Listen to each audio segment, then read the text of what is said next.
Maria Soni Nitbani, mahasiswi Universitas Nusa Cendana Kupang, Fakultas Keguruan dan Ilmu Pendidikan, Program Studi Pendidikan Guru Sekolah Dasar.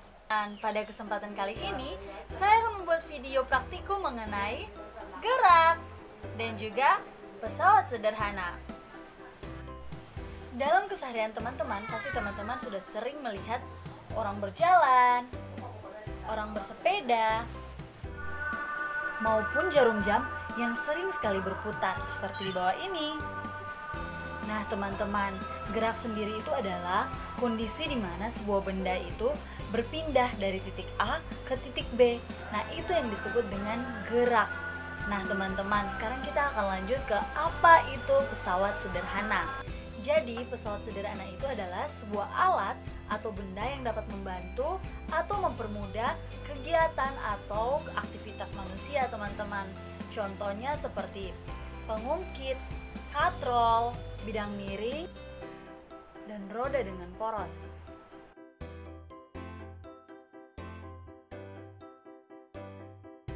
Teman-teman, alat-alat yang saya gunakan dalam praktikum kali ini adalah sebuah lintasan yang panjangnya 30 cm dengan ditandai beberapa kupu-kupu di sini sebagai penanda, sebuah mobil mainan, sebuah gunting, sebuah penggaris dengan panjang 15 cm, sebuah benang, sebuah spray kolagen, sebuah stand handphone yang bisa dibuat pendek dan panjang,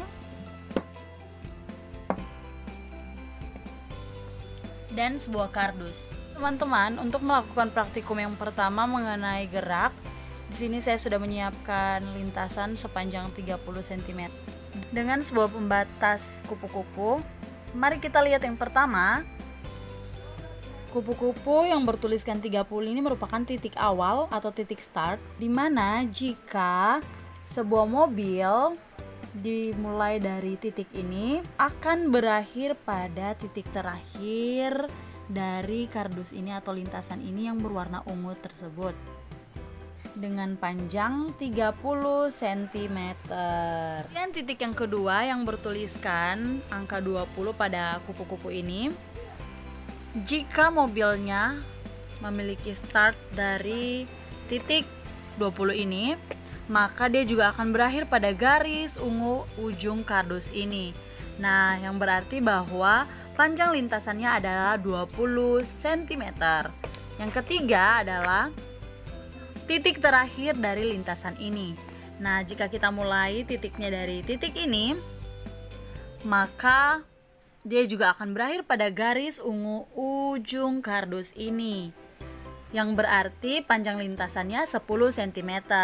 Nah, dari ketiga percobaan ini nanti kita akan lihat berapa waktu yang ditempuh dalam jarak yang berbeda-beda. Teman-teman, mari kita mulai titik yang pertama. Kita taruh mobil ini pada titik start 30 cm. Bahan pertama, kita mendapatkan hasil 1,7 detik dengan panjang lintasan 30 cm. Percobaan yang kedua, kita mulai dari titik kedua atau titik start kedua pada angka 20 dengan garis finish tetap sama. Hasil yang kedua dengan panjang lintasan 20 cm, jarak waktu yang ditempuh 56 cm. Ketiga, kita mulai dengan titik start di tanda 10 ini atau pembatas kupu-kupu ketiga. Nah, mari kita lihat.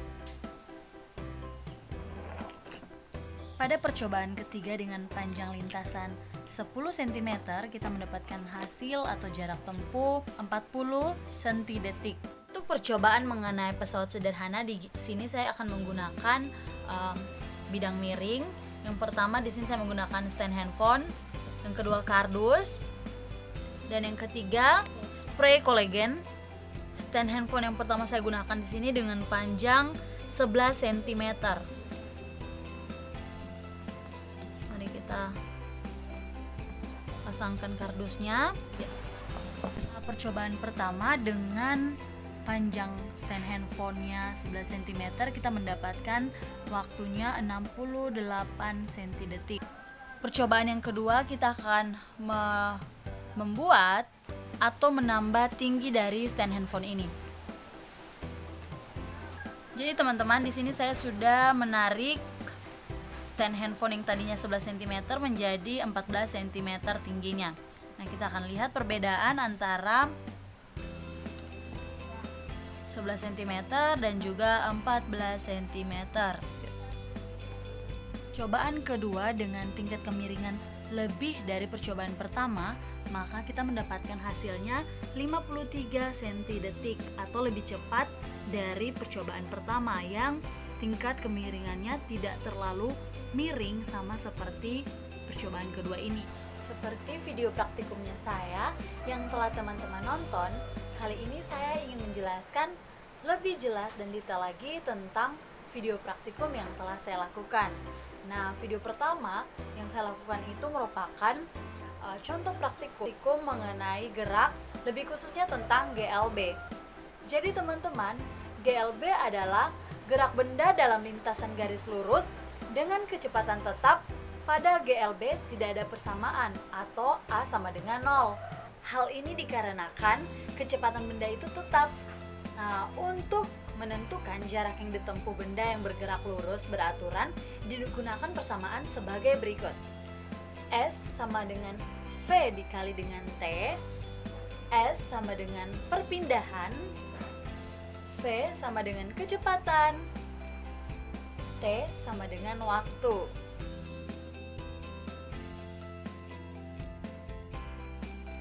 Setelah melakukan praktikum tentang gerak, saya membuat sebuah pertanyaan dari hasil praktikum yang saya lakukan.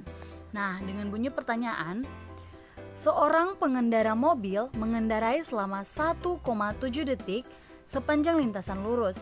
Berapa kecepatan yang dimiliki mobil tersebut jika diketahui panjang lintasan 30 cm? Jadi teman-teman, di sini saya menuliskan rumus kecepatan terlebih dahulu, yang berarti V sama dengan S per dengan T, dengan keterangan bahwa S sama dengan perpindahan, V sama dengan kecepatan, dan T sama dengan waktu.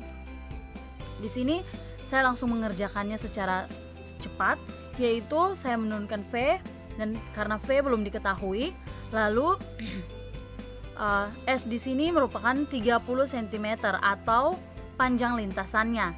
Yang kedua, per dengan T. T di sini adalah waktu yang dibutuhkan, yaitu 1,7 detik. Nah, di sini saya menaruh 1,7 detik. Nah, saya membagi 30 cm per 1,7 detik. Dengan hasil yang saya dapatkan 17,6 second per cm atau kecepatannya adalah 17,6 detik per cm. Yang kedua, yang ingin saya jelaskan di sini tentang pesawat sederhana, khususnya bidang miring, sesuai dengan video praktikum yang telah teman-teman nonton.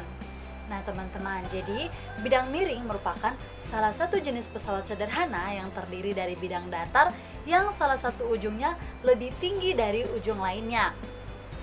Bidang miring diposisikan miring agar dapat memperkecil gaya yang dibutuhkan untuk memindahkan benda ke tempat yang lebih tinggi.